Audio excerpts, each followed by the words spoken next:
I'm Edie Lush, and I'm here inside the Hub Culture studio, very pleased to be with a partner, Hub Culture Davos 2023. Thanks for coming. Thanks for having me. Thanks for partnering. I'll like to do it.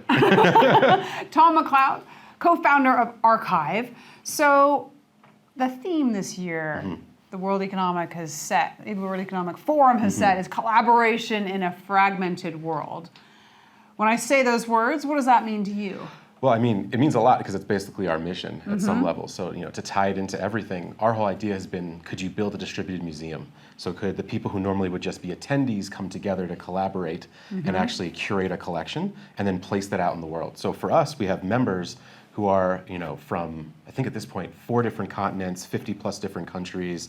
We speak tons of different languages all over the place, all coming together to look at art and culture and put those together to say, what matters to this global geopolitic, and what does that look like? So, collaboration to me is, can you cross borders, can you cross ethnicities, can you cross language barriers, and actually come together to make some kind of decision that pushes things forward?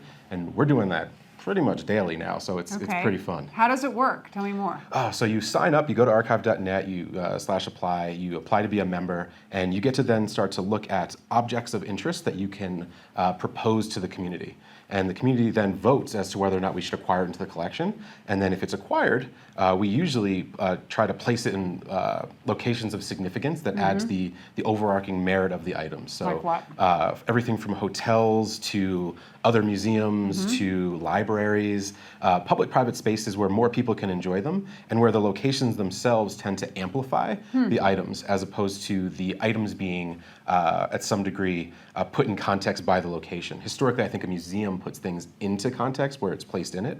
In this case, the objects and the place tend to be in some sort of a symbiotic relationship that grows both. So it's been kind of awesome to see that happen. Really awesome, and it's an investment vehicle too, right? So it comes from 2 sides, right? So you can be a member on one side where you're working on the voting, vetting, and targeting of the right items, and then on the back side you can be an investor. So you look at it as an opportunity to put capital, your own capital, family office capital, to work into alternative assets in a way that is both capitalist and appreciative. So you want to see a return on your investment, but you're getting a ton of edge. So you now have thousands of people walking on behalf of your capital, looking at the best art in the world, the best collectibles, and actively putting out in spaces where more people will experience it. So in traditional fund structures, what you would see is, the items get put away. They get placed in storage units in free ports all over the world. In our case, we're putting them out there. So as opposed to just betting on the market growing, we're betting on the items themselves because people are now participating, seeing, and experiencing it. And so from that angle, the artists love us, creators love us, galleries love us, because we're not taking things away from people, we're putting them on display. So you kind of get a twofer. So you get to still support the art, you get to have your capital go to work, and you get to see the art out in the world. And so kind of creates this virtuous circle that we think is a bit of a paradigm shift in the way these have ever functioned in the past. Are you finding that established artists like you or emerging artists like you, or? So we have emerging artists, there's a part of them where they can be in the community. So we have a whole group of creators that are actually in there. So they're actually voting and vetting and talking and showing their work to the community. So that's sort of how we focus on emerging. And then if you've been relatively established, we have a lot of people who work on galleries themselves. They're proposing their artists because they're seeing the rise of their artists and they want them to be a part of the Arkive collection because we're net beneficial to both sides. We're on one side, we're a sale, so they like that. On the other side, we're putting it out in the world, they like that. And we're putting it in academic context. Every single art gets an understanding. We put videos together, social media around it. We usually bring the artists in to talk to the community. So they get this kind of overarching wave pushing them forward. So on both sides, I think we have a little bit of emerging and a lot of established flowing through the system at the moment in the whole community. How did you get the idea for this? Yeah, it's all over the place. I've been on a wild journey, personally and professionally. I actually started in music, so my degree was audio engineering, and years ago, I loved working behind the scenes with artists and creators, and it took me on a journey where I ended up in tech. Finalizing my last company, we focused on the digitization of physical items, usually personal individuals' things, so we would store people's stuff that they had. We had a big storage business. And when we built that storage business, early on we started to see really interesting, creative, valuable items coming in that we weren't expecting. Not just surfboards and motorcycles. Motorcycles. I wanted it, originally my idea was like, cool, dirt bikes, surfboards, these are commoditized items that we can easily handle. And we started getting, I think at one point we had the first Macintosh computer ever sealed in a box, and it became well, what do we do with this? And we ended up exiting that company to Coinbase actually in 2019. And over the pandemic, I was sitting there, I kept remembering all these interesting items, and I started to see people coming together to vote on on-chain art and just this idea of communities collaborating rapidly without necessarily having to be in the same space. The rise of just distributed work culture.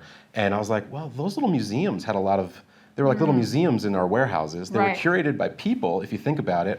What if we tapped into both of those? What if we could go after specific items, put them out in the world as opposed to being in those locations, and then also curate a collection that people could experience, as opposed to the worst part of it was that we had these amazing things and they were in storage. What if we had these amazing things and they were out in the world? And from that, a lot of jumps. Arkive was born, but those were the root pieces, a desire to get back to working with creators, and then reversing basically my last business. Talk to me a little bit about the importance of creative, the importance of art in our world in which we rush around and it's all about work. And what can art bring to our lives? Yeah, I mean, I think in a growing interconnected world with so many different forms of some kind of content being created for you at any given time, whether that is fully packaged professional content, whether that is true crime dramas. We're getting thrown a lot of media, and we're at a moment where I think focused creativity for the sole purpose of creation is decreasing in our constant daily interaction with it, because we're being pushed a lot of items that are more for our engagement, to be advertised against, to be targeted for constant information overload. And we need to find more moments of pause with true art, with people that are creating for the sake of creativity. And that's harder to monetize, so it's harder to find in a daily life. I think museums used to be a hub of culture, ironically enough, here in hub culture, a hub of culture in cities, and they still are, but they're not the first place you go. You might go to a sports stadium before you go to a museum. You might go to these. So we thought, let's bring the art and culture to where people are. Let's put it out in more spaces as opposed to forcing it to be a thing that you have to go to. How do we put it out in a place where you might already be? And that increases your daily engagement with creative and creative works. And so I think it's just massively important to feel that sense of interconnectedness to the creative works everywhere you go. And so how can we do that? What's your favorite piece of art that if you could travel anywhere in the world to see it, you would go and see?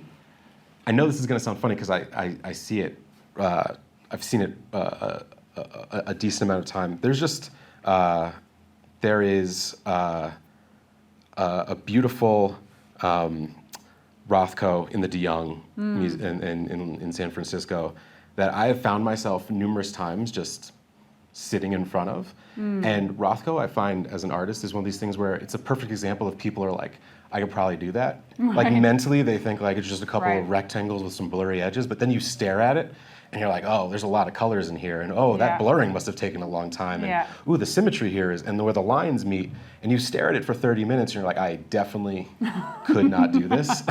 And I really love it. And I really love it, and the complexity and the simplicity changes everything, and so that's been a big thing for me. I think about that all the time. I visualize it in my brain when things get challenging. It's like, oh, maybe it's because this is hard. When I lived in LA, I used to take time out and go and see Starry Night. And it's one of those paintings that when I bring it to mind, it makes me feel fantastic. But I also love any opportunity that I can to get there and see it in person. There's something about the feeling you get when you experience art in person that is very special. It's very special. It's different than almost anything else. Tom, thank you so much for your partnership here Edie. at Hub Culture. Thanks for the interview, and thanks for being with us at Davos 2023. Thank you so much. Happy to be here.